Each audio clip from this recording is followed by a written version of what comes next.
સુરત ભાજપના લઘુમતી મોરચાના ઉપપ્રમુખનો પુત્ર લાખોના ડ્રગ્સ કેસમાં પકડાયો છે। ભાજપ નેતાનો પુત્ર મોહમ્મદ રેહાન જમીલ અહમદ અંસારીની 35 લાખના ડ્રગ્સ કેસમાં ધરપકડ કરવામાં આવી છે। એસઓજીએ સુરતના કપલેખા ચેકપોસ્ટ પરથી આરોપી મોહમ્મદ રેહાનને ઝડપી લીધો હતો। ये बताएगा कि गुजरात कैसे और किसकी राजनीतिक शय से ड्रग्स के समंदर में डूबता जा रहा है और इस नेटवर्क के तार कैसे सीमा पार पाकिस्तान से जुड़े। पाकिस्तान से गुजरात के कोस्टल एरिया में जो लाखों करोड़ों की ड्रग्स आती है उसे गुजरात में मौजूद नेटवर्क આવે ભાજપવાળા જઈને ફોટા પડાવી આવે કે સરકાર મરનાર વ્યક્તિને 4-4 લાખની સહાય આપશે।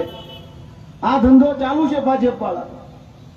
છેલ્લા 30 વર્ષથી ગુજરાતની જનતા ગેરકાયદેસરના દારૂ, નકલી દારૂ, ઝેરી દારૂ, લઠ્ઠાગાંડની સામે લડાઈ લડે છે। હજારો પરિવારો દારૂમાં બરબાદ થઈ ગયા। ઝેરી દારૂ પી પીને કેટલાય પુરુષો ગુજરી ગયા, એમના બાળકો અનાથ થઈ ગયા, એમની પત્ની વિધવા થઈ ગઈ। દારૂના દૂષણમાંથી હજુ તો ગુજરાત બહાર આવ્યું નથી। હજુ તો દારૂની સામે લડાઈ ચાલુ છે। હજુ તો દારૂની બરબાદીથી ગુજરાતને ઉગારી લેવા માટે ભાજપવાળાએ કોઈ પગલા નથી લીધા।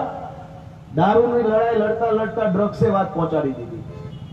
આપણને એમ આશા હતી કે આ ભાજપવાળા દારૂ બંધ કરાવશે, પણ બુટલેગરોને પ્રદેશ પ્રમુખ બનાવીને ભાજપે ગુજરાતને સંદેશ આપ્યો કે દારૂ તો બેફામ વેચાશે અને જેને જે કરવો એ કરો। બુટલેગરોને પ્રમુખ બનાવ્યા પ્રદેશના, દારૂ વેચવાવાળા પ્રદેશ પ્રમુખ। ભાજપે સંદેશ આપો કે દારૂ ભાજપવાળા વેચશે, ડ્રગ્સ ભાજપવાળા વેચશે, જે ફાવે વેચશે, જેને ગુજરાતમાં ફાવે એ રે નહીતર વયા જાય, એવી ધમકી ભાજપવાળાએ ગુજરાતને મારી। દોસ્તો, આ ડ્રગ્સના દૂષણની શરૂઆત ભાજપના લોકોએ ગુજરાતમાં કરી છે।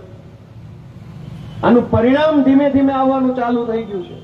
હજારો બાળકો આજે ડ્રગ્સના રવાડે ચડ્યા છે। ખાનગીમાં બધે જ બધું મળે છે અને ડ્રગ્સ વેચતા પકડાય છે કોણ? મોટા ભાગના ભાજપના માણસો।